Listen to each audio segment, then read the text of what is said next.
Okay. And I do wonder, like, is Hey this... there, friend. That's where we What's just the were? rush? Okay. Bollocks. So is this all Watch just a jail yourself, my town of friend. sorts? There does seem to be, yeah, Smith and an armorer. Greetings. Want to look over our stock? Take it everything here's for sale?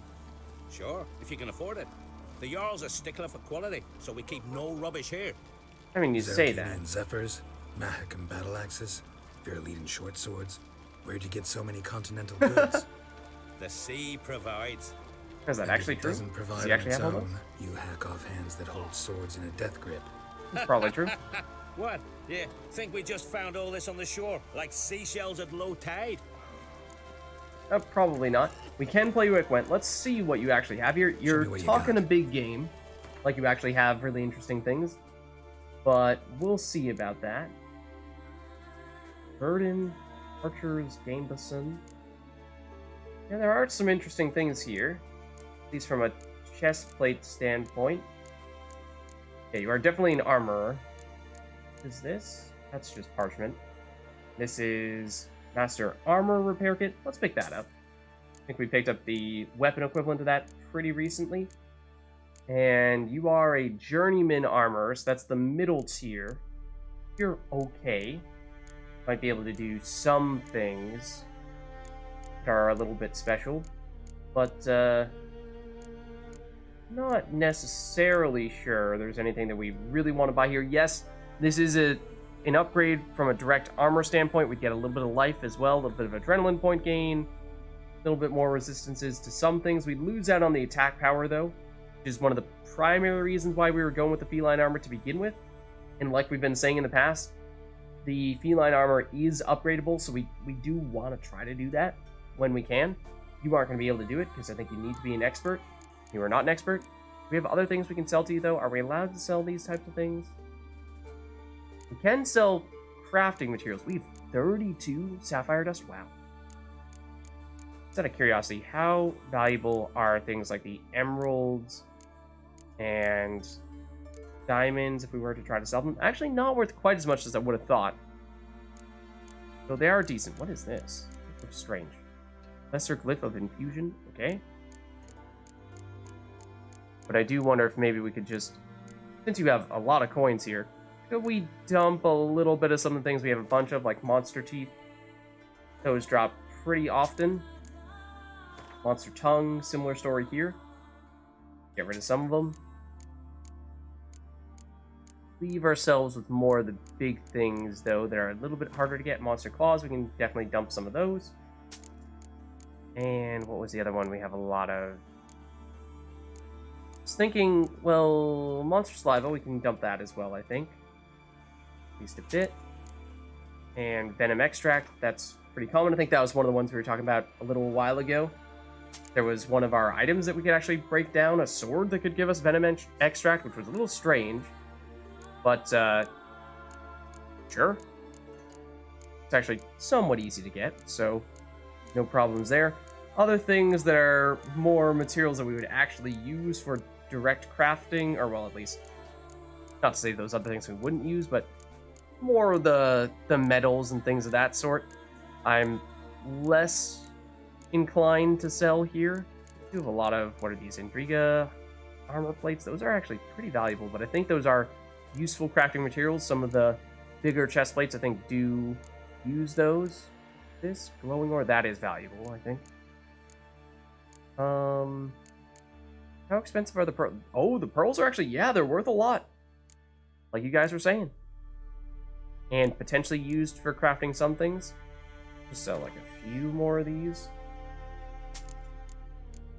And some of these monster hairs that seem to be dropping out of basically all the Siren and Siren-like enemies that we've been fighting as of late. I think those are going to be pretty common here. You still have a lot of money, so we could potentially sell more to you. But I think not a lot here remaining that we can sell to you. Because, oh, besides these saddles. Let's sell the saddles. We were talking about that a little while ago. Let's do that, and then the Wraith trophy was just a more valuable version of a trophy that we are currently equipping. I think that's pretty safe to sell, even if it might look cool relative to some of the other trophies. Then all this stuff. Oh, we did pick up these gauntlets not so long ago. This is a somewhat new addition. Why don't we sell these, because they're definitely not something we're looking to use here. They're heavy, and we're trying to use as much light armor as possible. And did we pick up anything else? That's one of the dressy pieces of gear that we've been trying to keep at least a little bit of that around, just in case we ever need to dress up. So I think that just about covers everything we might want to sell to you. Like I was saying, buying, I think we're pretty good from an armor standpoint once we can upgrade things, and I kind of want to refrain from buying other things in the meantime, because that means we're just very much making a temporary purchase, and that kind of feels like we're just throwing away obols Hades. No, crowns, when we could just be a little bit more patient and instead get the chance to upgrade our gear and get something better from that. What else do you bring back from the raids? Sure, let's see, maybe that could turn into something else that could give us some interesting inside information. What else do you bring back from the raids? We focus on the essentials. Fancy wines, silk, baubles of all sorts. Oh, and wenches, for if we don't make proper use of them, who will? Have you heard about Hollering Hulda, known as the Hellraiser, Madman Lugos's wife? Or Goldilocks Sansa, the most beautiful maid in the world in her time? Taken in raids, both. Okay. Have you heard of Helen of Troy? Maybe? Maybe not? Alright, either way, let's play you at Gwent. And I think you are another just random person. Wouldn't mind a few rounds of Gwent. So we'll go with... what did we do? Last time we did Nilfgaard. Like I said, when we're going against just random people like this, Scoia'tael, Nilfgaard, both are probably the types of factions we're looking to use, because we can probably use this as an opportunity to break away from Northern Realms, at least for a little bit. And, last time we did do Nilfgaard, but I think Nilfgaard is a little bit weaker, and so a little bit harder to pull that one off. So I think Scoia'tael, it's always going to be my preference to kind of go back to what is a little bit safer. Of course, that would be first and foremost Northern Realms, but next on the list would be, I think, Scoia'tael. So let's try doing Nilfgaard again, and if it works, great. If it doesn't work, then we'll continue along that track of, okay, we'll go to our next best deck, Scoia'tael. If that doesn't work, we'll go to our next best deck, Northern Realms. If that doesn't work, then we're in trouble. I don't think that'll happen, though. Have to imagine we'll be okay against this guy here. He goes first. We have Impenetrable Fog, which is the range nerf, and our opponent is monsters, for what that's worth. 2 Commander's Horns. I usually don't like to have more than one here, because then it starts to raise the question of, well, how many units are you actually going to have in those rows? Maybe not all that much, in which case you might not be getting much out of that Commander's Horn. You have 2 Imperial Brigades, so they will double each other into 6 strength. Vesemir is also, obviously, 6 strength. Dragon is 7 strength and has the Scorch. These are all melee row, so I think Commander's Horn, the melee row, could work quite well for us, but I'm not sure we're going to have much in other rows to double. Like, you are a hero, so you won't actually get doubled. You are actually both quite strong for range and siege, so we could potentially consider doubling you, and that alone is a 10 strength play. So, and we even have some flexibility. We could do it either in siege or we could do it in range. So for that reason, I think we might actually be okay with 2 Commander's Horns here. Let's see, we might be able to swap out Vesemir. He's remarkably unremarkable. 6 strength is the equivalent of the Imperial Brigade Guards if we get to play both of them together, which of course with 2 of them in our hand, that is likely. There's a chance our opponent might be able to take out one of them. The reason why we might want to swap out Vesemir and not an Imperial Brigade Guard is because if we can switch out Vesemir and get another Imperial Brigade Guard, then suddenly all of them bump up to 9 strength, and so that means they have much better upside than Vesemir does, whereas Vesemir is just a plain and simple, boring 6 strength unit. What did I say? I can predict the future! Okay. So, one thing to bear in mind is I think in our last time we were playing Gwent, we also went against monsters.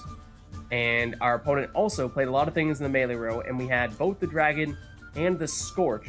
We had many ways to remove our opponent's cards. We don't have the scorch this time, the card, but we do have the mini scorch, specifically for the close combat row, from the dragon. So it won't trigger now because our opponent needs to have at least 10 strength there. That's a good sign that they're headed in that direction. So I think what we do here is I think we might go for our melee round, and that means probably playing all of our Imperial Brigade guards and playing the dragon and possibly playing the Commander's Horn and doubling all those guys. We may or may not do that depending on how much strength we need. But let's start with the Imperial Brigade guard because it is lower than the 5 strength on the opponent's side, so that means that we are not going to be the scorched target, at least not yet. As soon as we play another one, we would get to 6 strength, and that would be the highest. Okay, so this will bring in more units with the muster. It does bring in 1 5 strength unit, which means we have 2 units on the opposing side that are tied for 5 strength. So if we were to play the dragon now, our opponent does have more than 10 strength in the melee row, so it would trigger, and it would take out both of these guys here for 10 strength removal and 7 strength on our side from just playing the card. 17 strength in total. That's pretty solid. There is a chance that our opponent may have more 5 strength units, in which case it could get better still. It does seem like, as I've said in the past, Monsters tends to be pretty darn melee heavy. So I feel like maybe we do wait. The one potential downside to that would be if our opponent plays a 6 strength card, like a single 6 strength card, then suddenly we're only removing that 6 strength rather than removing the 10 strength coming from both of these guys, because these guys are both tied. If our opponent plays a stronger set of muster units, like I think we saw Crones, those are all 6 strength apiece, or maybe even higher than that, and there are 3 of them, then that could be a much bigger play. So I think we try to wait it out a little bit longer here. The problem is that's easier said than done, because as soon as we play another Imperial Brigade guard, both of them jump up to 6 strength, and then they are scorchable for our opponent to get rid of. So for that reason, our next play is a little bit tricky here. We can't go with a Commander's Horn in the melee row, because that would also, obviously, double it up to 6 strength. We could play the range nerf, which there are no cards in the range row, so at the moment it's kind of just a throwaway, and it does mean that we will definitely not want to play you this round, which is not that much of a problem, because we can probably save you for a future round. We could also play our hero in the range row, because despite having 10 strength, he's a hero, so he's unaffected by Scorch. So that would be also safe. The question there would just be, is this overinvesting by jumping all the way up to 10 strength? But our opponent has a lot of strength out there. Even if we're potentially capable of scorching some of it, I think it's not a bad idea to get 10 strength out here. I suppose if we're committing to the Imperial Brigades, and that is a lot, so maybe that's part of it. Yeah. Like now, this puts us in a bit of a strange place where if we were to play our 2 remaining Imperial Brigades, that would jump them all up to, I think we saw it gets to 9 strength. We'd be at 27 here, and that's already enough. And then we'd be at 10 strength here, so we'd actually be at 37 total. We played just 1 more Imperial Brigade. They'd both jump up to 6. That'd be 12 strength in the melee row, plus 10 for you. That'd bring us to 22. We'd be a little bit short. So what if we went with just the dragon? Didn't we say that's a 17-point swing? Yeah, because it'd remove both of their 5s and give us 7. So I think that is our single best 1-turn move. Is that enough, though? That gets us up to 20 and them down to 16. That is enough. Let's do that here. Assuming my math is correct. There we go. 1-turn play gives us the victory. They will manage to keep 1 card out there because that is Monster's special ability. But I think we'll take that in exchange for a win. And what we could do is, well, I would say we could potentially immediately pass here and force our opponent to play a card to win this round. That way, they would have to go down a card, and we'd have guaranteed card advantage going into round 3. But they can continue to carry over this card every round because that is Monster's special ability. That still doesn't really do us any good. The downside of what we did in the first round there is we did split up our Imperial Brigade guards, and that's never really a good thing. That's partially why I meant we got it caught in a bit of a pickle, where we ideally would have gone all out on the Imperial Brigade guards, or done something entirely different, but we did a little bit of both, and that means that we don't have as much power coming from the Imperial Brigade Guards this time around. So we're in a bit of a strange place here. I don't think we really have any reason to try to pass in this round and save our strength for round 3, because like I was saying, monsters, they can carry over their card into round 3, and so there's really, unless we can bait them into playing something really big by just throwing away something like a range nerf. Tell you what, let's actually play a range nerf here, because we know we're not going to want to play the range nerf in the same round as we play you. So at the very least, what this does is this allows us to bide our time for one turn, see what our opponent does, and if we want to try to win in round 2 based on what our opponent does here, then it gives us a little bit more information to work with. If we don't, then we can wait it out and just play for round 3. They have another muster. It is going in the melee row, as one might have expected. This would be another instance of a time when it would be great to do something like Scorch, or yeah, either with the card directly or with the dragon, because all of these cards are tied for the strongest on the playing field right now, so it would remove all of them. But of course we don't have that right now, so that is not a luxury that we can afford. We could start going Imperial Brigades, or I mean basically just start throwing everything out. And let's see, so the thing is, I think if we are just dipping our toe in the water and seeing if this is still a round we want to try to play for the victory in, or if we want to wait until round 3 to play for the victory, I think we definitely don't want to do that with the Imperial Brigade Guards, because again, we are at risk of further splitting them up, and if we are playing them just one at a time in a round, then they are very weak with just 3 strength, and then they're, you know, basically the worst card in our deck. So we definitely don't want to risk splitting them. But if we don't want to do that, then that means we're either playing Commander's Horn, or we are playing a 10 strength unit, which would be the Scorch target, and would be a pretty big commitment at that. So I think we do pass on this occasion. We say, okay, we baited our opponent into playing that additional muster there.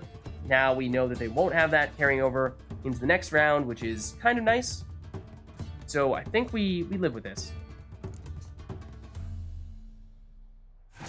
We live with this, and they'll have a 4 strength card carrying over, assuming that they don't play anything else here. Ooh, they decoyed out of one of those cards, which is a small benefit to them, because remember, they do still keep a card out at the end of every round, so they'll keep this.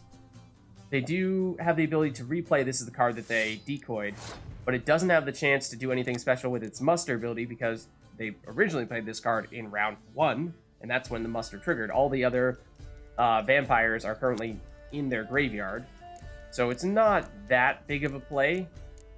Ultimately, it's 4 strength out of a decoy, which is not really a huge deal. So now I think what we want to do is similar to what we usually find, is we want to bide as much time as possible, that if our opponent does have a Scorch card, we don't have any of our strong units out there that get hit by it. We want our opponent to run out of cards first and basically figure that they have to pass, otherwise they're going to end up scorching themselves. That means we basically don't want to play either of these guys, we want to wait as long as possible before playing either of these guys so that they don't become the Scorch targets. We could play one Imperial Brigade Guard, but at the moment we couldn't play the second. We could play one Imperial Brigade Guard and then use Commander's Horn in one of the other rows, and that would still keep the Imperial Brigade Guard as our 3 strength unit. That would still be safe. You can also use our leader ability as one way to use a turn, yes, but avoid playing any strong cards per round. So I think for now, we are safe at least throwing this down. And we just want our opponent to play some strong units early. That doubles the melee row, which does help. That brings these guys up to 8. So that does mean that we could play our second Imperial Brigade Guard now. That would bring them up to 6. But that's still lower than our opponent. So still, our opponent would be the Scorched. Now they play something in the Siege row. Okay, that's kind of interesting, but not terribly strong. They have 3 cards remaining, and our leader ability allows us to look at 3 random cards from their hand, so we can see all of their cards if we do this. I think we do this now. Then we have perfect information on what they have. Okay, so they have no Scorches, worth noting. They have a couple of muster cards, one of which, well, they actually have 2 of the Crones in their hand. That means that's limited value here. They are going to be able to bring the last Crone out from their deck when they play one of these, but there's a lot of overlap here with these 2 cards, so not exactly optimized in that sense. And then the Raucous Behemoth is also a muster card with 6 strength. I don't remember how much strength the other Arakai have, so that's probably the best card they have here, depending on exactly how many Arakai they have in their deck and how strong those are. But I'm not sure there's anything that is terribly scary here. So this will bring back... Oh, and those get doubled, though. Ooh, that, tell you what, that is concerning. If we had a melee nerf, that'd be awesome, but we don't. So here what we can do is we'll double our melee row, and that'll bring us up to 12 strength. Well, I mean, we know they don't have a Scorch, so this is safe. Even if it does technically bring us up to 12 as well, tied for the highest strength units with our opponent. This is going to be an Raucous Behemoth. Oh, that's in the Siege row. Okay, now that's actually great. That's not getting doubled, and you, despite having the muster ability on this, did not have any Arakai to play. So that actually works really well. You are now done for the round, but you have a lot of strength out here. I'm not sure we're actually going to be able to pull this off. Oh, and tell you what, this was actually a misplay. We had what? Oh no, did we? We had 12 strength total in the melee row. Okay, yeah, we had 12 strength total, doubling it up to 24, so that actually is better than doubling one of these guys. I was going to say we were supposed to double one of these guys, but no. We saved our last Commander's Horn for one of them, yes. But I'm not sure this is going to be enough here, because this will bring us up to 44. Then we'll play this, and this will double one of these rows up to 54, but it is going to fall a little bit short. It was awfully close, but that does not do it. Definitely doable. If we had a melee nerf, that would have been a total game changer for sure. If we were maybe a little bit more patient and held on to the dragon card and used that to scorch the melee row when they had a bunch of cards there, that might have been helpful too. Or had an actual scorch card that we could have played. Those are the things that I think would have been the biggest difference makers.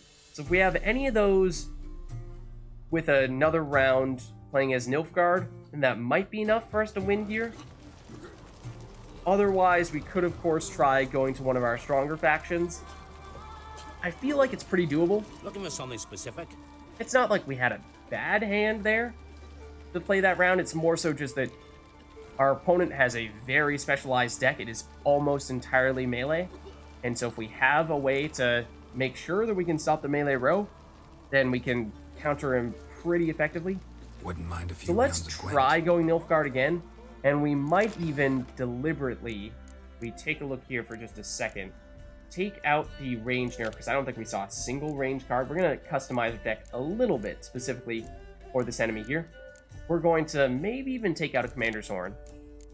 But I'm going to load up on more of the melee nerfs. Let's throw another one in, and maybe throw in our second Scorch. Did I just get rid of the Scorch? I might have. Oh no, we got rid of a Commander's Horn is one of the ones I got rid of.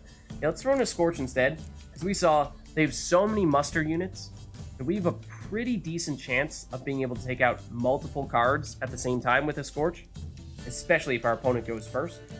So I like our chances of being able to use that Scorch effectively. And then I think we still have enough other good cards here that we should be able to, as long as we don't get really unlucky, we should still be able to pull this one off. If we get, I mean, our medics in some ways are actually some of our weaker cards because they have such low strength. It's not like Northern Realms where we have a 5 strength medic, which is just crazy. The Imperial Brigade guards, we misplayed those by splitting one of them in the first round and playing the other 2 in the third round. So that might have been a difference maker as well if we had not done so in round 1. So from an execution standpoint, that could have also helped us out if we had done that differently. So I think those are all the things that come to mind. Oh, and decoys. I don't think our opponent had any spies. We could still use decoys to double play our medics, in which case we could potentially use that to revive our dragon and trigger the Scorch on a few occasions. that seems like a pretty low probability place. Let's actually remove a decoy. And we might not necessarily want to replace it with anything. Just make it a little bit less likely for us to draw into a bunch of them simultaneously. Thinking we might leave it at this. Yeah. Thinking we do. I'm almost tempted to throw in another melee nerf because they're just so melee centric. Just to guarantee that we at least get one in our hand. Let's try it. If we do draw into multiple melee nerfs, then tell you what, you could potentially even justify holding on to multiple of them. Play one in one round and play another in a subsequent round. And we did in fact draw into 2 of them. I still think that is probably okay. So what we do is, yeah, I think these are our key cards here. We expect lots of muster in the melee row, right?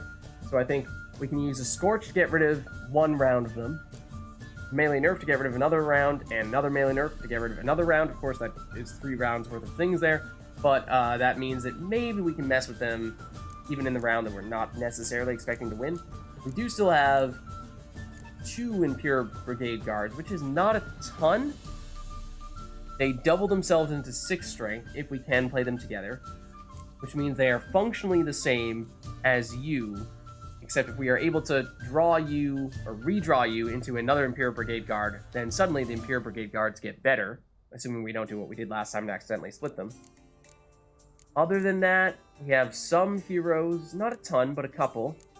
And again, the 10 strength archer and a commander's horn. So commander's horn, at the moment, we would end up playing in the melee row, I think, to double all of these guys. But it's not out of the question to double the range row with you. As we saw in our previous match, it still wasn't quite enough, but I think we reroll you. Okay, so like I said before, don't really love the decoy. We don't even have any medics to use the decoy on. I don't expect our opponent to play any spies, so I think the decoy has almost no purpose. So I think we actually reroll you, and we get another Scorch. Okay, so now we have too many of these cards. Now it has backfired a bit. I was fine with having 1 Scorch and 2 of the melee nerfs. Now that we have a second Scorch, this is starting to get to the point where I would strongly prefer to have more units instead, because we don't have a lot of strength here. We have a lot of ability to remove cards on the opposing side, but not a lot of other things going on here. And we could go with the melee nerf here. It's a little bit preemptive. Of course, we're expecting our opponent to play a lot of melee cards, yes, and I'm not even sure if our opponent has any clear skies to remove those effects. I don't want to use a Scorch right now, because although it would remove this card, yes, I think because we have so few units, we are now put ourselves in a place where we need to have these Scorches be very well optimized when we play them. The melee nerfs are a little bit less time sensitive because it doesn't really matter when we play them as long as our opponent doesn't remove them with a clear sky. So let's try this one here. See how our opponent reacts. It does mean that we will probably want to either play our heroes or play our non-melee units. So here, I like that they are playing more in the melee row despite the melee nerf. I mean, like I said, they can't do much about it unless they can remove it. And I would think if they do have a way to remove the melee nerf, they would have done so almost immediately. What I'm going to do here is I'm going to play Letho for 10 strength melee unit. He's a hero, so he's not going to be affected by the melee nerf. So that means that our opponent can throw out a bunch of those musters in the melee row, and it still won't make much of a difference. Now, that does matter, though. That is a hero we did not see our opponent use last time. That is probably the, well, maybe not the best card they played, although that is a little strange that they opted to play it in that row there, the range row, because this adds +1 to all units in the row, excluding self. It's a hero, so it does not get nerfed itself. So it could have played the Karen in the melee row. Karen would have stayed at 8 strength, and it would have bumped all these cards up to 2 strength. Even if they're getting nerfed, you can still bump them up by 1 using cards like this. There are no other cards in the range row, so that's a little bit concerning, because that implies that perhaps our opponent is going to start playing cards in the range row when we specifically prepared for the melee row. So, hoping that's not an indication of what we're about to see.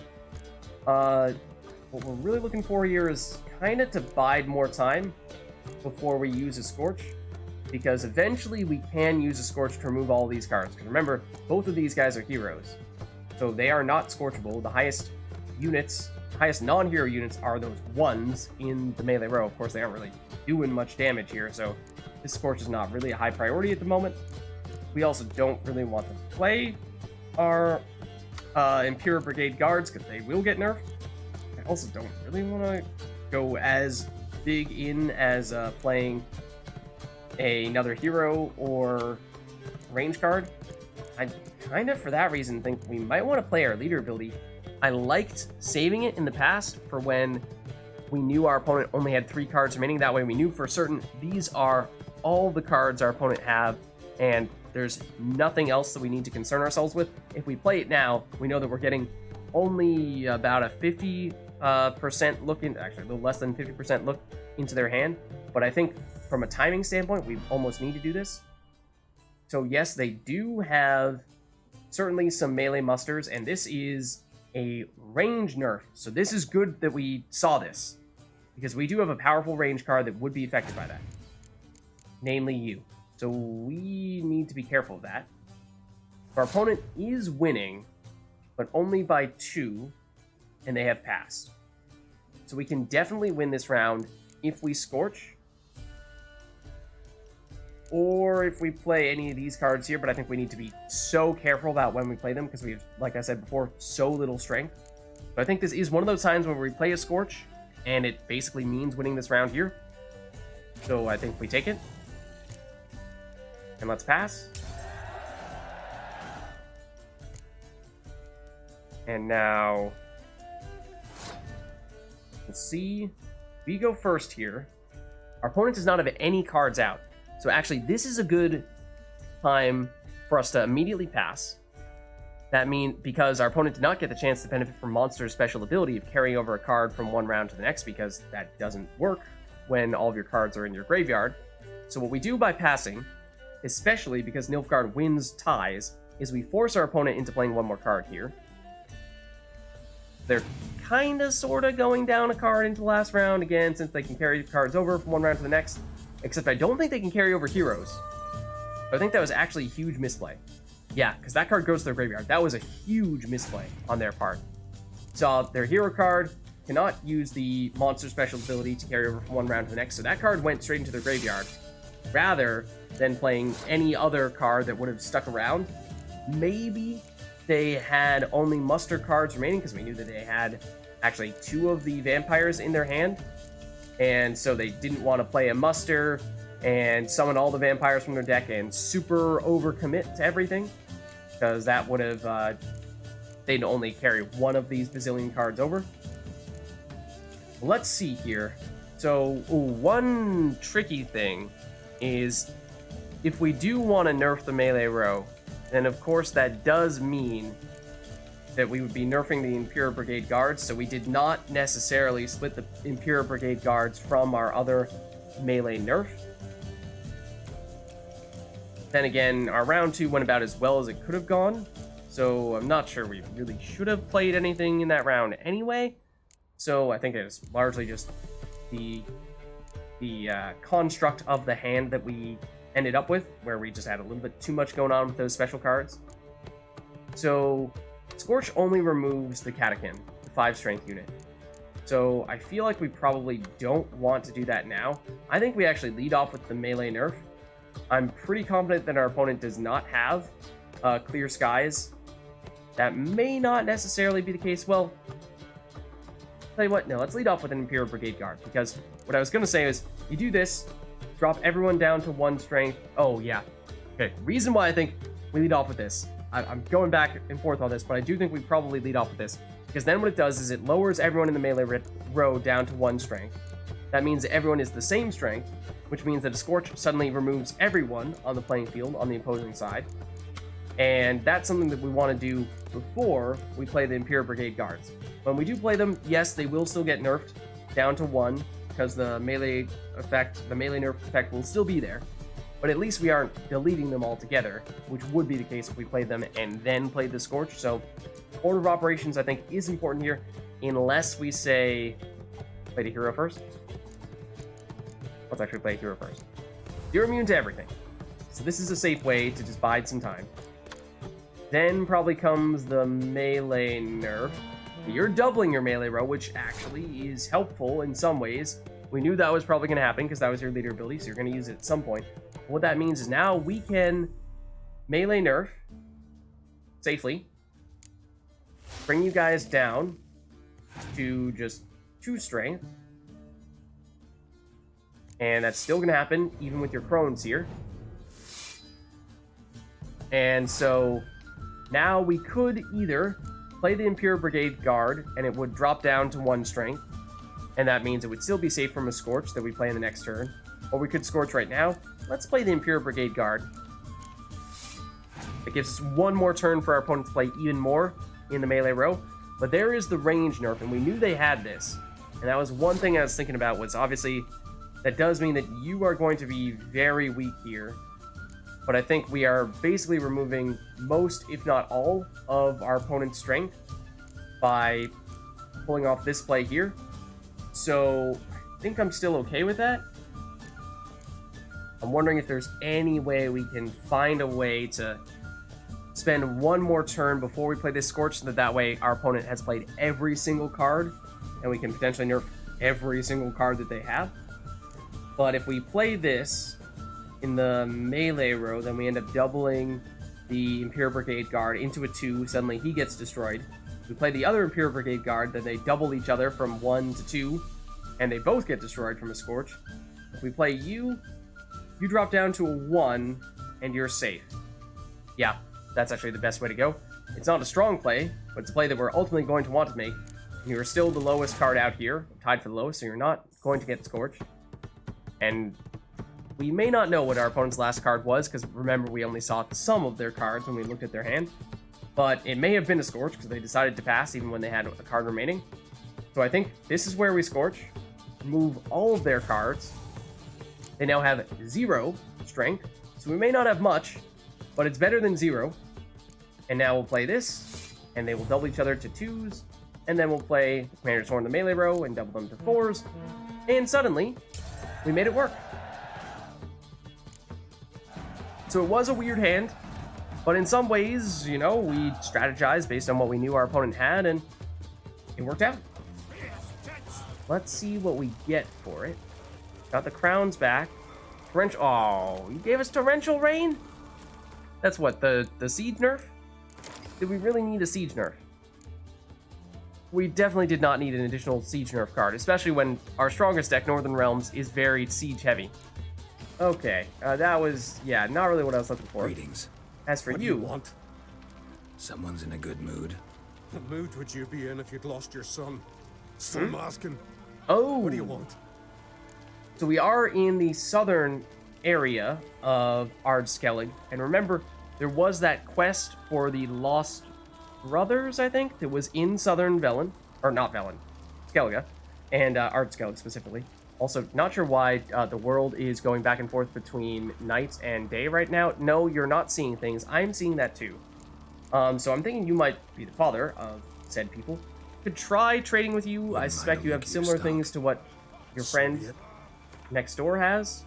You're the weapons guy, and that other guy is a heavy weapons guy. The other guy is the armor dude. Most interested in just your crafting diagrams here, but I think these are all the same things that we're seeing.